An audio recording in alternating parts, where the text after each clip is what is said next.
सबको जय श्रीमन नारायण, जय श्री कृष्णा।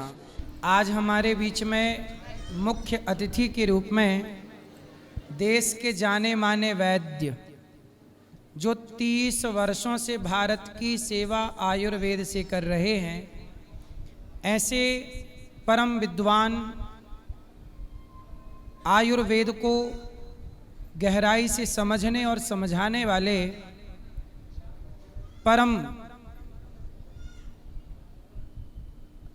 विद्वान आयुर्वेद के भैया श्री सुभाष गोयल जी के लिए सुंदर तालियां बजाइए।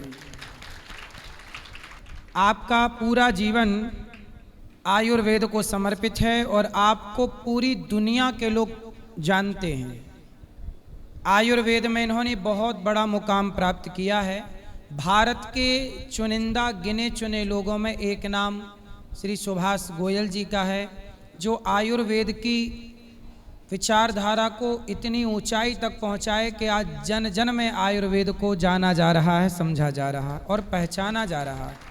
उनमें से एक शख्सियत हमारे बीच में, तालियों के साथ स्वागत करेंगे वैद्य जी सुभाष गोयल जी का। तो वैद्य जी, बहुत बहुत स्वागत आपका। आज के गौरी गोपाल परिवार की ओर से आपका खूब खूब स्वागत, वंदन, अभिनंदन। जी, मेरी तरफ से भी सबको राधे राधे। सभी को भगवान कृष्ण जी की नगरी में आशीर्वाद मिलता रहे और हम जैसे लोग जो हैं वो आपकी सेवा में लगे रहें। और महाराज जी का तो खैर बहुत बड़ा नाम है, बहुत बड़ा प्रचार है, बहुत लोग महाराज जी को बुलाना चाहते हैं, मिलना चाहते हैं। हमारा सौभाग्य है कि हम महाराज जी के साथ बैठ करके आपकी सेवा में आज कुछ बातें करेंगे। पहले भी हम आए थे एक बार, बहुत सारी बातें करी थी, आप लोग मेरे को बाद में मिले भी थे। और अपने मोबाइल पे आप खोलिएगा सुभाष गोयल चंडीगढ़ लिख करके, तो यूट्यूब पे ये चीज़ें आपको देखने को मिलेंगी। सुभाष गोयल चंडीगढ़ सिंपल लिखना है। तो आज मेरा सौभाग्य है कि महाराज जी के साथ में बैठ करके कुछ आयुर्वेद के बारे में, कुछ आपकी सेहत के बारे में व्याख्यान करेंगे। महाराज जी, आपका कोटि कोटि नमन। तो आज भैया श्री सुभाष गोयल जी से हम प्रश्न करें आप लोगों के पक्ष से, क्योंकि ये वैद्य हैं, अच्छे लोगों का लाभ ले लेना चाहिए। अच्छा, आजकल छोटे बच्चों को, बड़ों को, स्त्री को, पुरुष को ये हार्ट अटैक की समस्याएं खड़ी होने लग गई, बहुत ज़्यादा। तो ये हार्ट अटैक क्यों होता है, पहला सवाल। और यदि है ये बीमारी, तो क्या इसे आयुर्वेद किस तरह से ठीक कर सकता है? हार्ट अटैक का जहाँ तक आयुर्वेद का रुझान है, उसके अंदर सबसे बड़ी चीज़ें जो है, हमारे जो आयुर्वेद ग्रंथ हैं उनमें तो प्रिकॉशन ज़्यादा लिखे हुए हैं। साथ में कहा गया है कि प्रिकॉशन जो है वो बहुत इम्पॉर्टेंट है। हम लोग करते नहीं हैं, ध्यान नहीं देते। बच्चा थोड़ा सा शरारत करता है, कभी उसको चॉकलेट दे देते हैं, कभी उसको आइसक्रीम दे देते हैं, कभी उसको खाने की वो चीज़ तो देते ही नहीं जो उसके लिए फ़ायदेमंद हो। और ज़्यादा से ज़्यादा क्या करते हैं, मोबाइल पकड़ा देते हैं, बच्चा उसमें लग जाता है। तो मोबाइल जो है वो ब्रेन के अंदर केमिकल वैसे ही पैदा करेगा। अब जैसे हम 10 लोग हम बैठे हैं, अपने सामने तीन महिलाएं आ जाएं, एक अपनी बीवी आ जाए, अपनी मदर आ जाए, अपनी बहन आ जाए और चौथी आ जाए कोई और पड़ोसन, तो हमारे चारों के लिए एकदम नज़रिया अलग होगा। माँ के लिए माँ का भाव होगा, बहन के लिए बहन का होगा, बीवी के लिए ओए चाय लेके आ, ऐसा भाव होगा। तो जो पड़ोसन होगी उसको इधर तो देख के छोड़ देंगे। मतलब अपना जो भाव है वो बदलता है। ऐसे मोबाइल देखते देखते भी महाराज जी चेंज होता है कि हमारे दिमाग के अंदर केमिकल पैदा होते हैं। तो एक मैं आपको एक एग्जांपल बताऊं महाराज जी की, ब्रेन के अंदर केमिकल जब पैदा होते हैं तो उसको कोई बचा नहीं सकता। आपने भी कभी देखा होगा, लोगों ने भी देखा होगा कि एक बड़ी छोटी सी स्टोरी है, मैं सुनाता हूँ। ये हमारे सोनू जी ने सुनाई थी, शर्मा जी ने लोगों को, कि एक इंसान को फांसी की सज़ा सुना दी गई कि इतनी तारीख को इतने बजे तेरे को फांसी होनी है। तो 2 दिन पहले उसको डिसीजन बता दिया गया कि फांसी तेरी कैंसिल हो गई भाई, तेरे को कोबरा का जहर से मारा जाएगा, कि सांप लड़ाया जाएगा तेरे को। तो वो आदमी डरा हुआ बेचारा, मौत के चुंगल में, जैसे मर्जी मार दो भाई, मारना है जब आपने। तो उसके अंदर उसका डर इतना पैदा कर दिया कि फांसी से उतना डरा नहीं था जितना वो सांप के डंक से डरने लगा। तो उसको इतना डर, ये सच्ची कहानी है अपने देश की, सच्ची कहानी है। तो उसको मतलब जब टाइम आया उसको बताया गया अभी 1 घंटा रह गया, कुर्सी पे ऐसे बिठा दिया उसको बांध के, 1 घंटा रह गया, फिर घंटे के बाद बोला आधा घंटा रह गया, अब 10 सेकंड रह गए, 1 सेकंड रह गया, आधा सेकंड रह गया, अभी हो गया, ये आ गया कोबरा, उसको पिन चुबो दिया गया, सिंपल पिन। तो पिन चुबो दिया गया तो उसकी डेथ हो गई पिन चुभोने से। और जब उसका पोस्टमार्टम हुआ तो ब्रेन में से कोबरा का जहर पाया गया। तो ये अपनी सोच जो है ये बहुत बड़ा काम करती है। आपका थॉट हमेशा, हम हमेशा कहते नहीं कि खुश रहो, हर हाल में खुश रहो, हर फन मौला बन के रहो, तब जा कर के अब ये चीज़ें ठीक होने वाली हैं। और अपने आप को पूरा ध्यान रखो। महाराज जी के पास आप आते हो, मैं तो समझता हूँ आप धन्य हो, हम तो कभी कभी आते हैं। इसलिए कहते हैं जैसी दृष्टि वैसी सृष्टि। आप जैसा सोचते हैं वैसे आप हो जाते हैं। अच्छा सोचेंगे आप अच्छे हो जाएंगे, आप बुरा सोचेंगे आप बुरे हो जाएंगे। इसलिए अच्छा सोचिए। अच्छा, हम आपसे ये और जानना चाहते हैं कि शाकाहार और मांसाहार, बहुत सारे लोग मांसाहारी होते हैं, बहुत सारे लोग शाकाहारी हैं जो दाल चावल सब्जी रोटी से अपना पेट भरते हैं। तो आप बताइए कि स्वस्थ और लंबी आयु, लंबा जीवन, लंबी आयु और स्वस्थ, मांसाहारी लंबा जीता है स्वस्थ रहता है या शाकाहारी लंबा जीता है और स्वस्थ रहता है? देखो, यहाँ स्वस्थ की बात है, वो तो जो लोग बिल्कुल मांस मदिरा नहीं लेते वो स्वस्थ रहते हैं, वो मरते दम तक स्वस्थ रहते हैं। और इसकी बहुत सारी एग्जाम्पलें हैं। कई लोग मुझे आके कहेंगे गुल साहब मैं तो कुछ खाता पीता नहीं, मैंने कभी उल्टा सीधा नहीं खाया, मेरे को क्यों हो गया, मेरा लीवर क्यों खराब हो गया। हाँ, बहुत सारे को लीवर हो जाता है। हाँ, बहुत सारे लोग कहते हैं कि मैं, बहुत सारी महिलाएं आती हैं कहती गुल साहब हमारे तो घर में शराब का नाम तक नहीं आता, हमें लीवर क्यों ख़राब हो गया। तो वो चीज़ें अलग हैं। लेकिन जो लोग मांस खाते हैं, मैं उनको एक चीज़ कहता हूँ, खाना ना खाना जीवन उनका, शरीर उनका, मर्जी उनकी, मालिक वो। लेकिन मैं एक बात बता दूंगा कि जो लाश होती है वो जानवर की लाश भी लाश है, इंसान की लाश भी लाश है। हमारे घर में कोई मर जाए, चाहे वो अपना सका कौन हो, कोई भी अपना नज़दीकी होगा, घर में कोई बगाया पराया तो होता नहीं, तो हम उसको थोड़ी देर के बाद 2-3 घंटे के बाद कहते हैं उठाओ भाई, नहीं तो इसके इर्द गिर्द बर्फ़ लगाओ भाई, इसमें गंदगी आ जाएगी, स्मेल आएगी, ख़राब हो जाएगा। तो कहाँ हम उसको पका के जानवर को खा जाते हैं, वो अपने शरीर में जा कर के क्या करेगा, क्या होगा, खाने वाले को पता है, उसको सब कुछ पता है, लेकिन वो फिर भी खाता है, उसकी जीभ का स्वाद बन जाता है। जिसको जीभ का स्वाद लग जाता है वो नहीं छोड़ पाते, लेकिन जो छोड़ना चाहते हैं वो एकदम छोड़ देते हैं। इसको छोड़ने से शरीर में कोई क्षति नहीं होती। हाँ, ये ज़रूर है कि जो लोग मांस नहीं खाते, शाकाहारी लोग हैं, उनका सबसे बेहतर होता है। अब जैसे मान लो आप हाथी का एग्जाम्पल लो, शाकाहारी जीव है, और बहुत सारे जीव और भी हैं, और अपने इंसान भी हैं। जो संत लोग हैं 100-100 साल की उम्र लेकर के गए हैं, वो सारे शाकाहारी थे। तो बिना मांस के भी जीवन को जिया जा सकता है, बिना शराब के, बिना नशे के जीवन को जिया जा सकता है। और बहुत बढ़िया तरीके से अगर नशा लेना है तो अपने परिवार का लीजिए, अपनी माता को, बहन को, अपने बच्चों को आई लव यू बोलिए, उनसे आई लव यू कहलवाइए, घर में एक माहौल बनाइए प्यार का। जितनी मर्जी लड़ाई हुई हो, मैं तो ये कहता हूँ कि हस्बैंड वाइफ जितना मर्जी लड़ लें, रात को सोने से पहले ही सुलह कर लें, ताकि सुबह तक उनका जो मूड है वो अच्छा रहे। क्योंकि सुलह तो होनी है, 2 दिन बाद भी होनी है, तो उसी दिन क्यों ना कर लें। तो सबसे पहले तो भाइयों को करनी पड़ती है, तो कोई बुरी बात नहीं है। इससे चिंता नहीं होगी, टेंशन नहीं होगी, डिप्रेशन नहीं होगा। लड़ाई झगड़ा करोगे तो तनाव बढ़ेगा, और तनाव बढ़ेगा तो बीमारियां निश्चित हैं। जितने आप खुश रहेंगे उतने बीमारियों से बचेंगे, और जितने चिंताओं में रहेंगे उतनी बीमारियों को आप निमंत्रण देंगे।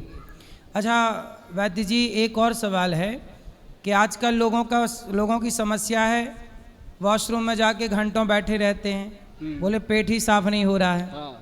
बैठे हैं, पेट ही साफ नहीं हो रहा है। जबकि गाय का, भैंस का, बकरी का कितने जल्दी पेट साफ हो जाता है। वो गाय, भैंस, बकरी जो है ना, मोबाइल नहीं ना देखती बाथरूम में बैठ के ये कमोड पे बैठ के मोबाइल देखते रहते हैं, कभी ऐसा कभी ऐसा, 1 मिनट में माइंड चेंज, तो पेट की तरफ ध्यान ही नहीं जाता। अच्छा, एक चीज़ मैंने देखी है जी, मैंने बहुत लोगों को बताया था, मुझे फीडबैक मिला इसका, जो अपने ये अंगूठे के नाखून है ना, अंगूठा, इसके आगे का जो ये पोटा होता है ऐसे करके, ये इसको ऐसे कमोड पे बैठे आप दबाते रहिए। ये हाँ, आप एक्यूप्रेशर। हाँ, जो घंटों में करते हैं मिनटों में साफ। ये देखो कोई दवाई नहीं दी मैंने। ये अंगूठा को दायां कि बायां? हाँ, ये कोई भी, दोनों, पहले इधर का दबाओ फिर उधर का भी दबाओ, दोनों दबाओ तो पेट साफ करने में बहुत मदद करता है। और जिन लोगों को फिर भी एक ना बहुत ज़्यादा होती है, कईयों को 2-2 3-3 दिन पेट साफ नहीं होता और वो हर वक्त दुखी रहते हैं, उनके लिए सबसे बढ़िया चीज़ बताता हूँ, आपको अजीब लगेगा कि उसके लिए मुलट्ठी का पाउडर। देखिए, मुलट्ठी लोग लेते हैं गला साफ करने के लिए, और वो जब गला साफ कर देती है तो खुरच खुरच के अपनी मल को बाहर निकालने में मदद, लेकिन उसका एक पूरा चम्मच लेना होता है, ऐसे नहीं कि थोड़ी सी ले ली, पूरा चम्मच लेके गर्म पानी से उसको पी लो। और साथ में अगर हो सके, आपके घर में थोड़ी सी अगर समृद्धि है तो बादाम का तेल लीजिए, 1 चम्मच बादाम तेल गिलास में घोल करके, एक दूध में 1 गिलास दूध का लो, उसमें घोल करके वो पीना शुरू कर दो शाम को। धीरे धीरे इंटेस्टाइन अपना लुब्रिकेट होने लगता है, जो खुश्की आई हुई है वो ख़त्म होने लगती है, उसके बाद धीरे धीरे पेट साफ हो जाता है। ऐसे लोगों के अगली अगर कोई परहेज़ की बात करें, जंक फूड और कोल्ड ड्रिंक अगर वो छोड़ दें तो बहुत बढ़िया रहेगा। नहीं छोड़ेंगे तो कोई बात नहीं, मेरी संगत में आते रहेंगे तो मेरे लिए बढ़िया रहेगा। सुंदर। तो अब एक और बात है कि ज़्यादा नमक खाने से कहते हैं कि हाई बीपी होता है, कम नमक खाने से लो बीपी होता है। और ऐसा है महाराज जी, नमक की बात है कि हमारे कितना नमक खाएं, हाँ, कि ना हाई हो ना लो हो, मेंटेन रहे। अभी नमक वैसे बहुत कम मात्रा में लेना चाहिए। बहुत लोग क्या है कि दाल सब्जी में नमक, अच्छा, ज़्यादा खाने से हाई होता है बीपी? हाई होता है, सही है। हाँ, और जिनका हाई है हम कहते हैं बंद कर दो। और जिनको स्किन की प्रॉब्लम है उनको भी नमक बंद करना चाहिए, चमड़ी रोग वालों को। सेंधा नमक लो, सबसे बढ़िया भगवान ने उसको बनाया है, सेंधा नमक नेचुरल है। उसको लेने से क्या होता है, जितने भी मिनरल विटामिन बॉडी में कम होते हैं वो सारे पूरे कर देता है। और उसको लिया करो, हफ्ते में 1 आध बार वाइट नमक ले लो, लेकिन सेंधा नमक डेली यूज़ करेंगे, उससे कोई परेशानी नहीं आती। और जिन लोगों का बीपी हाई रहता है उसके लिए आयुर्वेद में एक बहुत अच्छी जड़ी बूटी है जिसका नाम है सर्पगंधा। सर्पगंधा जैसे सांप के नाम से बनी हुई है सर्पगंधा, तो उसका पाउडर बना लो और 2 चुटकी पाउडर अगर आप दूध के साथ लेते रहोगे तो बीपी एकदम सेट। और जो लोग कहते हैं रात को नींद नहीं आती, करवटें बदलते रहते हैं, वो आधा चम्मच ले लें, फटाफट नींद आएगी। और एकदम वो चीज़ है जो रिलैक्स करती है और नींद लेके आती है। अच्छा, सीट जो घर में हो, इंग्लिश सीट होनी चाहिए कि हिंदी सीट होनी चाहिए, देसी भारतीय? देखिए, हमें अगर कोई पूछे, हम तो हमेशा कहते हैं कि देसी सीट होनी चाहिए। आप लोगों के घर में कौन सी सीट है? इंग्लिश है कि हिंदी है? हैं? सीट देसी हो। भारत का रहने वाला हूँ, भारत की बात सुनाता हूँ। हिंदी सीट हो। इंग्लिश सीटों में बैठने से उससे भी पेट साफ नहीं होता और उससे दिक्कतें होती हैं। इंग्लिश सीट पे आप बैठते हैं ना, अब जैसे हम यहाँ बैठे हैं, हमारे पैर लटक रहे हैं, तो ये जो चीज़ है ये अपने को, अभी मैं बैठा हूँ 1 घंटे से आधे घंटे से, तो पैरों में वो चीज़ आ गई कि मैं ऐसा ऐसा करूँ। अगर हम इंग्लिश सीट पे बैठे तो पैर कैसे करेंगे, वो तो जमे हुए हैं, तो पैर का ब्लड सर्कुलेशन बनता है। अगर मैं एक बात और कहता हूँ, देखिए महाराज जी, सभी तो नहीं कर पाएंगे देसी सीट घर में, जिनकी अंग्रेजी लगी हुई है, कोशिश करो अंग्रेजी सीट के ऊपर चढ़ के बैठ जाओ। नहीं चढ़ के बैठ सकते तो उसकी बगल में पहले कुकड़ू बैठो, पहले कुकड़ू बैठो।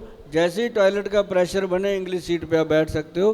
पर कुकड़ू बैठने की अगर आदत आप डाल लोगे तो आपको मैं बता देता हूँ कि मेरी एक आदत है कि मैं डेली 15-20 मिनट योगा करता हूँ। जब उस समय 15 मिनट से ज़्यादा मैं कुकड़ू बैठता हूँ और 5-6 मिनट मैं वज्रासन में बैठता हूँ और 2-3 बार मैं वो करता हूँ अपना मंडूक आसन, और उसके बाद मैं पवन मुक्तासन करता हूँ। ये 4 मेरे पक्के हैं। और इसके बाद मैं दिन में 150-200 पेशेंट के साथ डील करता हूँ, कभी थकते नहीं। रात को 11-11 बजे तक पेशेंट देखते हैं। तो ये जो 3-4 योगा आसन मैंने बोले हैं ना, आप नोट कर लेना। तो ये आसन नहाने के पहले करना है, स्नान के बाद? स्नान से पहले।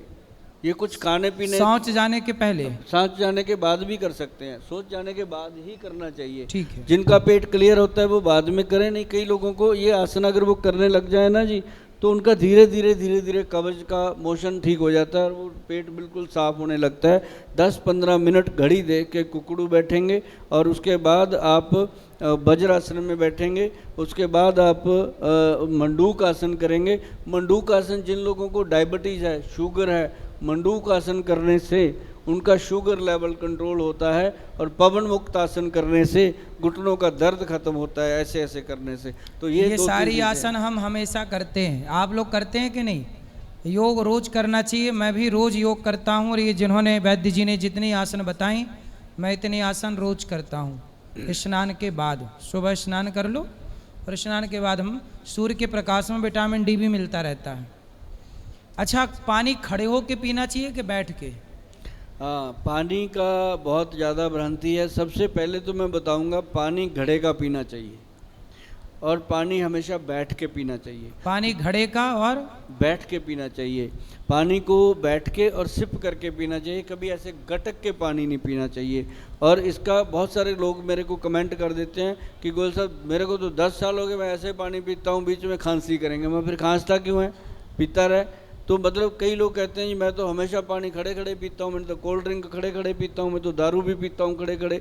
मैं कहा फिर खड़े खड़े ही जाएगा जहाँ भी जाएगा, क्योंकि वो जाते दिखते हैं हॉस्पिटल, डॉक्टरों के पास। क्योंकि इससे क्या होता है, खड़े खड़े पानी पीने से हमारी जो गट है वो ख़राब होती है और घुटनों में दर्द जिन लोगों के होते हैं अक्सर पूछ के देखना, सब ऐसे ऐसे गट गट पानी पी के आए हैं।